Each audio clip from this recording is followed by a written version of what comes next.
नमस्ते विद्यार्थी मित्रों, होम ट्यूशन क्लासेस में आपનું સ્વાગત છે। વિષય સામાજિક વિજ્ઞાન।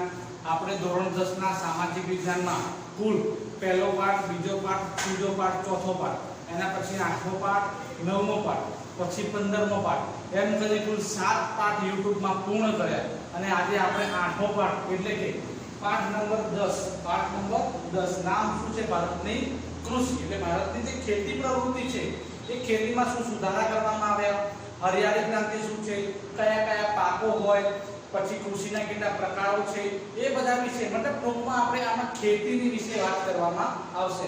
ખેતીમાં રાષ્ટ્રનો એટલે કે ભારતના ખેતીના ભારતની જે કુલ આવકમાં ખેતીનો કેટલો હિસ્સો છે, કેટલા વ્યક્તિઓ ખેતી સાથે સંકળાયેલા છે, કઈ કઈ પ્રવૃત્તિ કરવામાં આવશે, એ બધા વિશે માહિતી આપણે આ પાઠમાં મેળવીશું। ધોરણ 10 સામાજિક વિજ્ઞાન पाठ नंबर 10 भारत कृषि। आ गुण भाग आ केटला मार्कनो पूछाय परीक्षा में तो के एनो गुण भाग જોઈએ तो के एक प्रश्न 4 मार्कनो पूछाय। केटला मार्कनो पूछाय? 4 मार्कनो। અને બીજો એક પ્રશ્ન છે એ 1 માર્કનો પૂછાય। કેટલા માર્કનો પૂછાય? 1 માર્ક। એમ કરીને ટોટલ ધોરણ 10 ની બોર્ડની એક્ઝામમાં આ પાઠ 5 માર્કનો પૂછાય। કેટલા માર્કનો પૂછાય? 5। તો 4 + 1 બરોબર આ પાઠ કેટલા માર્કનો પૂછાશે? 5 માર્કનો પૂછાય છે। તો આપણે હવે ભાગ નંબર 1 વિશે માહિતી મેળવીએ। તો શું કહે છે ભાઈ કે પ્રાચીન કાળ, પ્રાચીન મતલબ કે શરૂઆત, કે પ્રાચીન કાળથી કૃષિ એટલે ખેતી, કૃષિ ભારતના મોટા ભાગના લોકોની આર્થિક પ્રવૃત્તિ રહેલી છે। આર્થિક પ્રવૃત્તિ કે ધંધા રોજગાર જેમાંથી આપણને ગુજરાન ચલાવવાનું ઉપાર્જન, આર્થિક ઉપાર્જન મતલબ આવક મળતી હોય એને આર્થિક પ્રવૃત્તિ કહેવાય। तो शुरुआत में आर्थिक प्रवृत्ति कई रही थी भाई खेती। तो प्राचीन कालथी कृषि भारतना मोटा भागना लोकोनी आर्थिक प्रवृत्ति रहेली छे।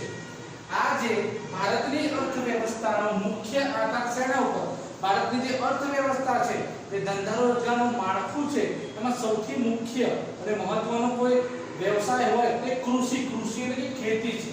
तो आज भारतीय अर्थव्यवस्था मुख्य आधार कृषि पर છે। જેના ઉપર છે ભાઈ? કૃષિ ઉપર રહેલો છે। અને ખેતી એ ભારતનું એક મહત્વનું સંસાધન કહેવાય। એટલે ખેતી એ ભારતનું એક મહત્વનું સંસાધન કહેવામાં આવે છે। શ્રમ શક્તિના તો કે જે લોકો કામ કરતા હોય એ કામની ટકાવારીમાંથી કેટલા લોકો ખેતી પ્રવૃત્તિ સાથે સંકળાયેલા છે?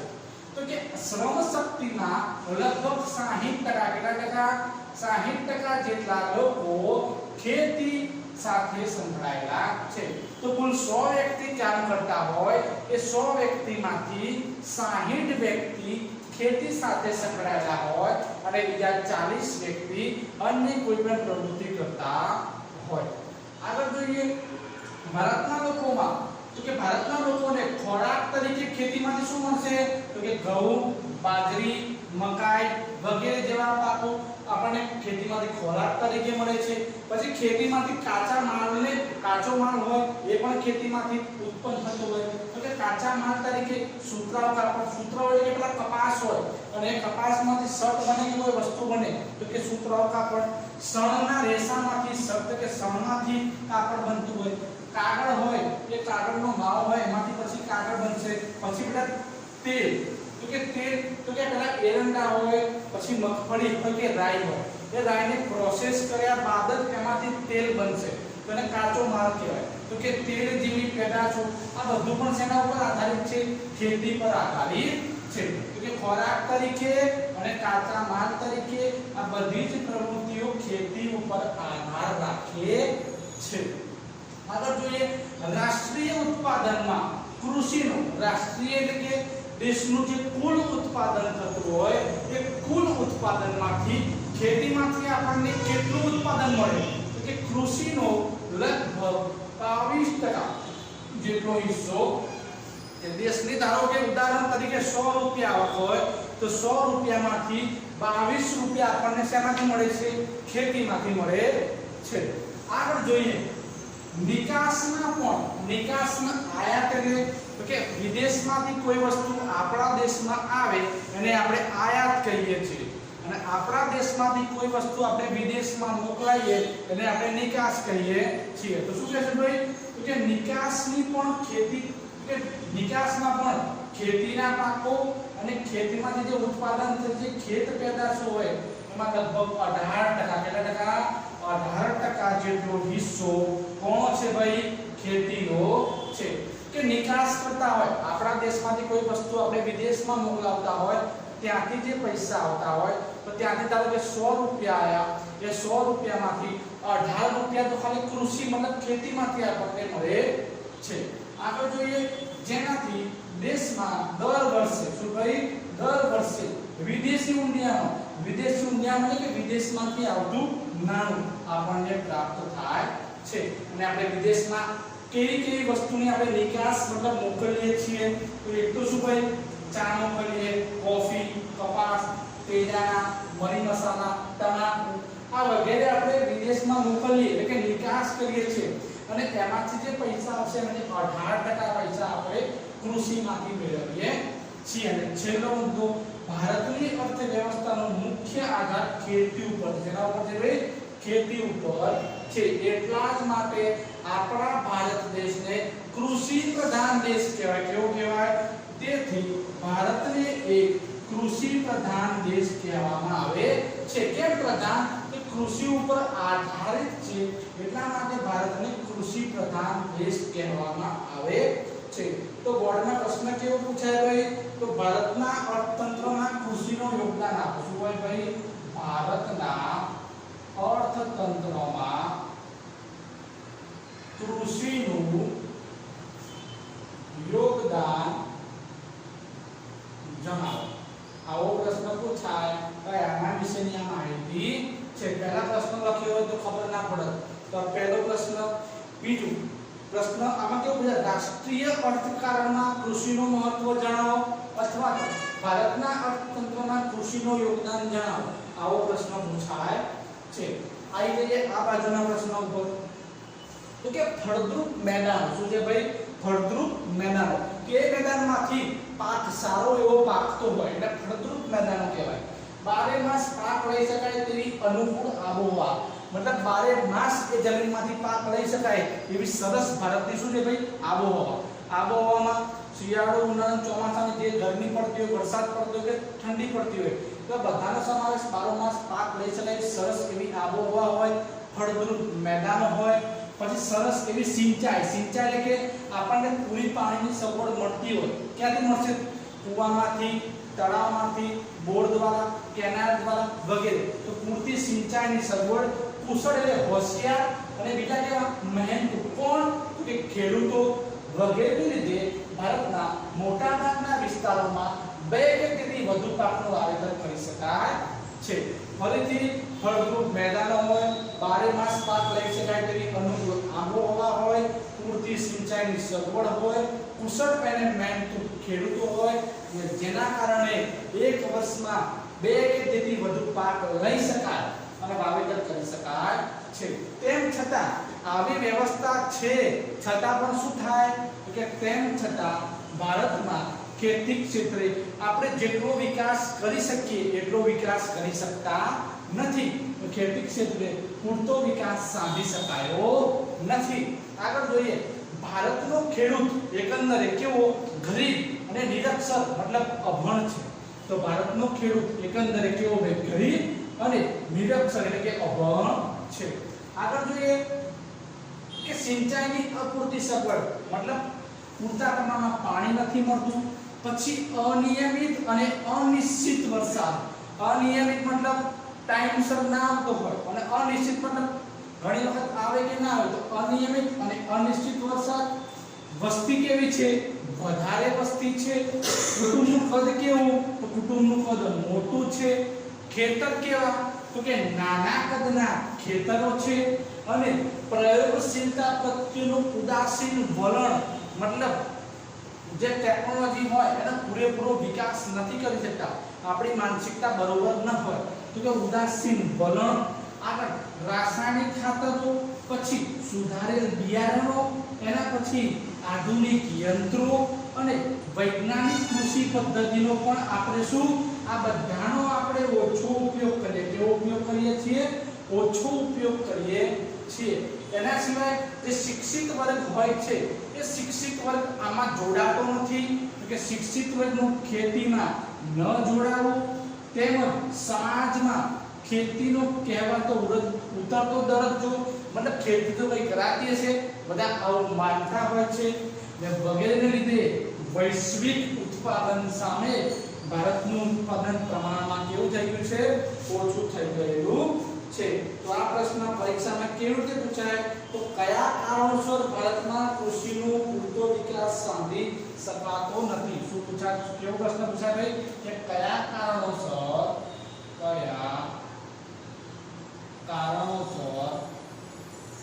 कृषि क्षेत्र पर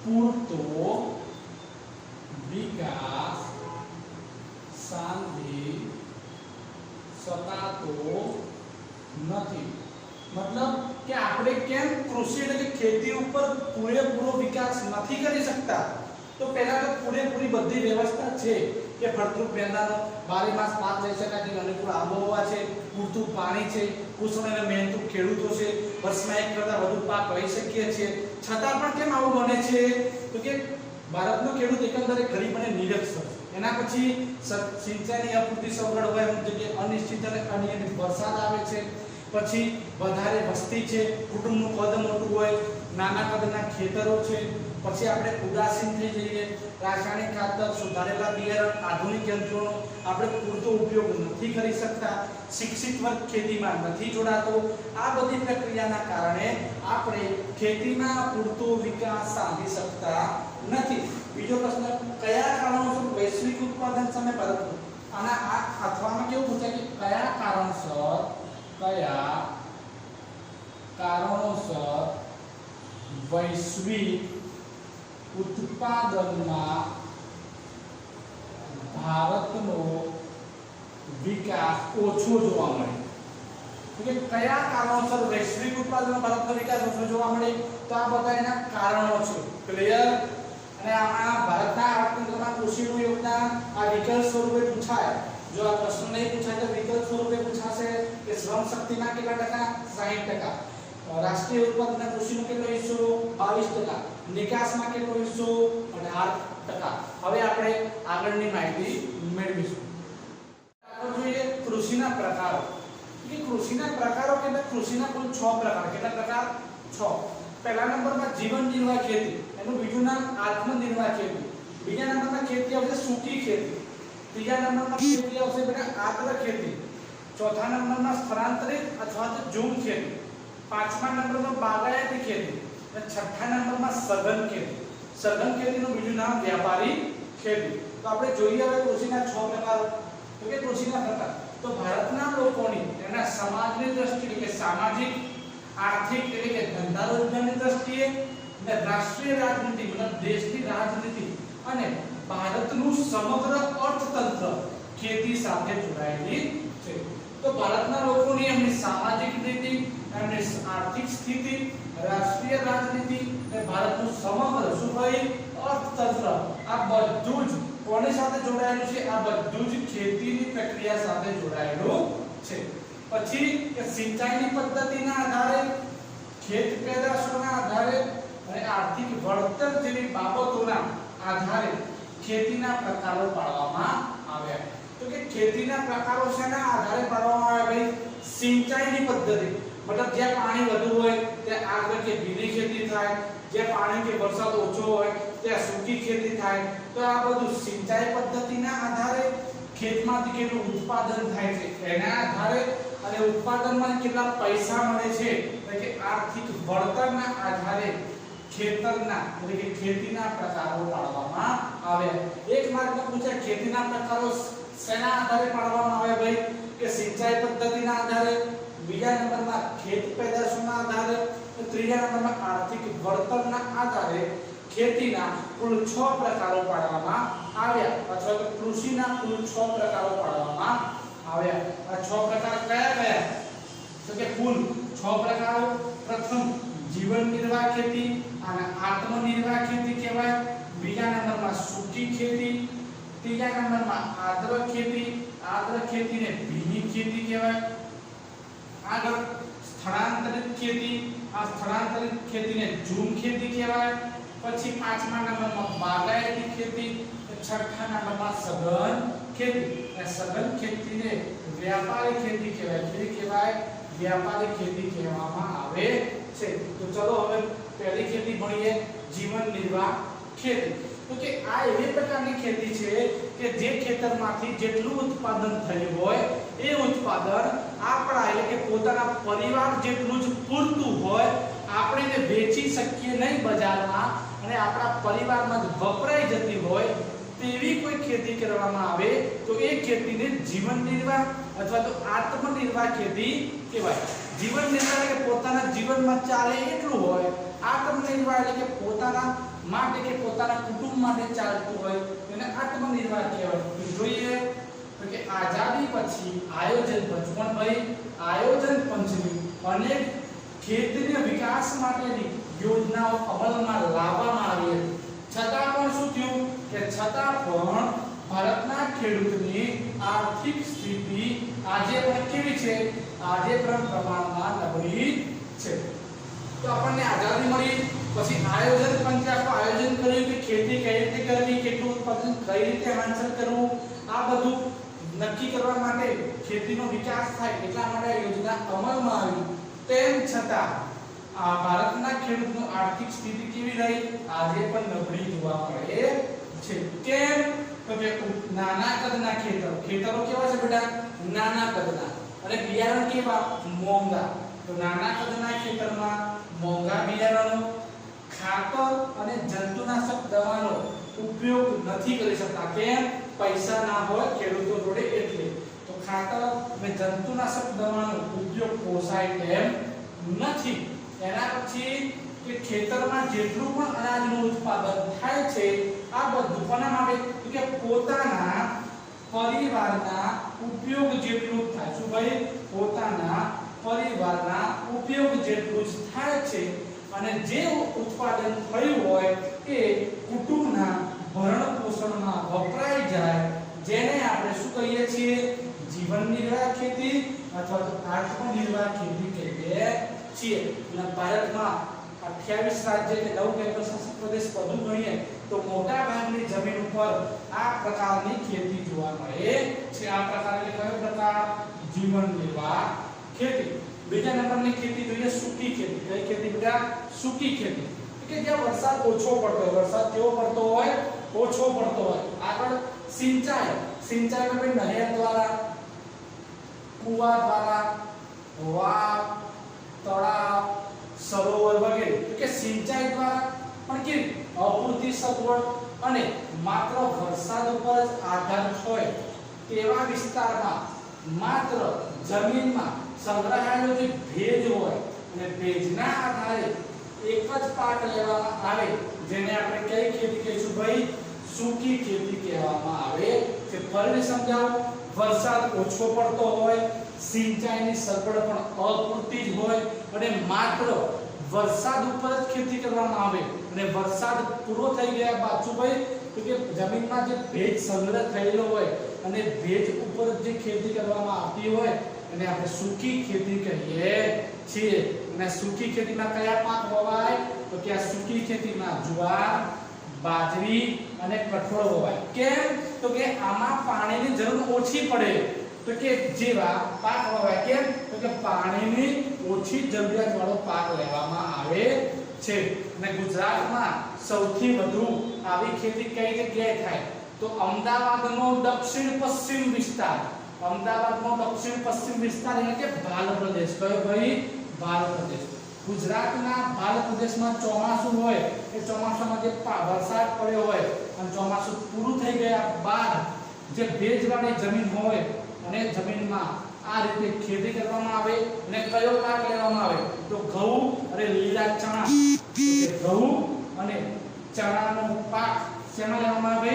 કે સૂકી ખેતીમાં ઘઉં અને ચણાનો પાક લેવામાં આવે છે। એના પછી ત્રીજા નંબરની ખેતી આદ્ર ખેતી। કઈ બેટા? આદ્ર ખેતી। અને આદ્ર ખેતીનું બીજું નામ શું? ભીની ખેતી। કેવી ખેતી? ભીની ખેતી। તો કે જ્યાં વરસાદનું પ્રમાણ પણ વધારે હોય, સિંચાઈની પૂરતી સગવડ હોય અને એવી જમીન ઉપર જે પણ ખેતી કરવામાં આવે એ ખેતીને ભીની અથવા આર્દ્ર ખેતી કહેવાય. જોઈએ જ્યાં વરસાદનું પ્રમાણ કેવું હોય બેટા? વધુ હોય અને સિંચાઈની સગવડ પણ કેવી હોય? વધુ હોય. તેવા વિસ્તારમાં કેવી ખેતી થાય? તો તેવા વિસ્તારમાં આર્દ્ર કે ભીની ખેતી કરવામાં આવે છે. વરસાદ પડે કે ન પડે તો ભીની ખેતી કે પાણી ભરપૂર હોય, એક સિઝનમાં વરસાદ ના પડે તો કઈ થાય નહીં. તો કે વરસાદ પડે કે ન પડે ત્યારે સિંચાઈ કે નહેર, કુવા, વાળા, દોડા, તળાવ દ્વારા કે સિંચાઈની સગવડ દ્વારા પણ વર્ષમાં એક કરતા વધુ પાક લઈ શકાય. ક્યાં? આર્દ્ર ખેતીમાં. વરસાદ પડે કે ન પડે સિંચાઈથી જ્યાં પાક લેવામાં આવતો હોય તેને આર્દ્ર કે ભીની ખેતી કહેવાય. આમાં કયા કયા પાક ઉગે છે? તો ડાંગર, શેરડી, ઘઉં અને શાકભાજી. શું ભાઈ? ડાંગર, શેરડી, કપાસ, ઘઉં અને શાકભાજી ની ખેતી કરવામાં આવે છે. ક્યાં? તો કે આર્દ્ર ખેતીમાં. ચોથા નંબરની ખેતી સ્થળાંતરિત ખેતી. અને સ્થળાંતરિત ખેતીનું બીજું ઉપનામ શું ભાઈ? ઝૂમ ખેતી. કેવી કહેવાય? ઝૂમ ખેતી. અત્યારે હાલ આપણે ઝૂમ એપ્લિકેશન ભણીએ છીએ ને, તો કે ઝૂમ ખેતી. તો જોઈએ ચોથા નંબરની ખેતી કે આ પ્રકારની ખેતીમાં જે જંગલ હોય, એ જંગલમાં જે વૃક્ષો હોય એ વૃક્ષોને કાપી નાખવાના. કાપી નાખ્યા બાદ એ વૃક્ષોને સળગાવી દેવાના. એ જમીન સાફ કરી દેવાની અને સાફ કરીને જમીન હોય એના ઉપર જે ખેતી કરવામાં આવે અને એ ખેતીને કેવી ખેતી કહેવાય? સ્થળાંતરિત અથવા ઝૂમ. પછી 2-3 વર્ષ સુધી પાક લેવાય, પછી જમીનની ફળદ્રુપતા ઘટી જાય. એની એ પ્રોસેસ આગળ કરવાની, તો એ ખેતીને કેવી કહેવાય? ઝૂમ. આ સ્થળાંતરિત કેમ કીધું?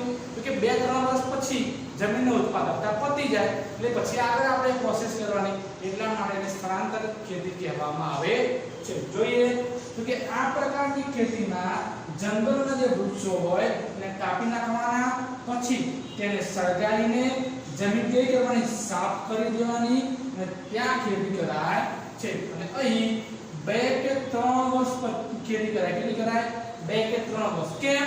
તો કે જમીનની ફળદ્રુપતા ઘટી જતા આ વિસ્તાર છોડી દઈને બીજી જગ્યાએ આ જ રીતે ખેતી કરવામાં આવે છે, જેને આપણે સ્થળાંતરિત ખેતી અથવા તો ઝૂમ ખેતી તરીકે ઓળખીએ છીએ. સ્થળાંતરિત કે ઝૂમ ખેતીમાં કેવો પાક વવાય? તો ધાન્ય પાકો. ધાન્ય પાક એટલે શું? ડાંગર, બાજરી, જુવાર, ઘઉં વગેરે. અને બીજું શું ભાઈ? તો કે બીજું શાકભાજી જેવા પાક ઉગાડવામાં આવે છે. અને આ જમીનની ફળદ્રુપતા કેવી હોય અથવા તો ઉત્પાદન કેવું થતું હોય? તો આ જમીનનું ઉત્પાદન ઓછું થાય. કેવું થાય? ઓછું થતું જોવા મળે છે. હવે આના 2 ભાગ બાકી છે, આપણે આગળ જોઈએ. પ્રકાર જોઈએ બાગાયતી ખેતી. બાગાયતી એટલે કે બગીચા રૂપે ખેતી કરવામાં આવતી હોય એને બાગાયતી ખેતી કહેવાય. અને બાગાયતી ખેતીમાં કયા કયા પ્રકારની ખેતી થાય? કે બાગાયતી ખાસ પ્રકારની ખેતી છે. એમાં રબર, ચા, કોફી, કોકો, નાળિયેર તથા ફળોમાં જોઈએ તો સફરજન, કેરી, સંતરા, દ્રાક્ષ, આંબળા, લીંબુ અને ખારેકનું બીજું ઉપનામ છે ખરેલા. આ વગેરે ફળોની ખૂબ જ માવજત મતલબ કાળજી રાખીને ખેતી કરવામાં આવે છે. અને આ બાગાયતી ખેતીમાં મૂડી રોકાણ એટલે કે પૈસા પણ કેટલા નાખવા પડે? વધુ પૈસાનો એમાં ઇન્વેસ્ટમેન્ટ કરવું પડે. પછી કુશળતા એટલે આપણી હોશિયારી પણ જોઈએ. પાક બગડતો હોય કઈ દવા નાખવી, શું કરવું, કેટલા ટાઈમે પાણી આપવું, કેટલા ટાઈમે ખાતરનો ઉપયોગ કરવો, તો કુશળતા. પછી સરસ એવા યંત્રો, પછી તકનીકી જ્ઞાન મતલબ આપણને પૂરેપૂરું નોલેજ પણ હોવું જોઈએ. ખાતર, સિંચાઈ કે પાણીની સગવડ, પરિરક્ષણ એટલે રક્ષણ કઈ રીતે કરવું એની પણ વ્યવસ્થા કરવી જોઈએ.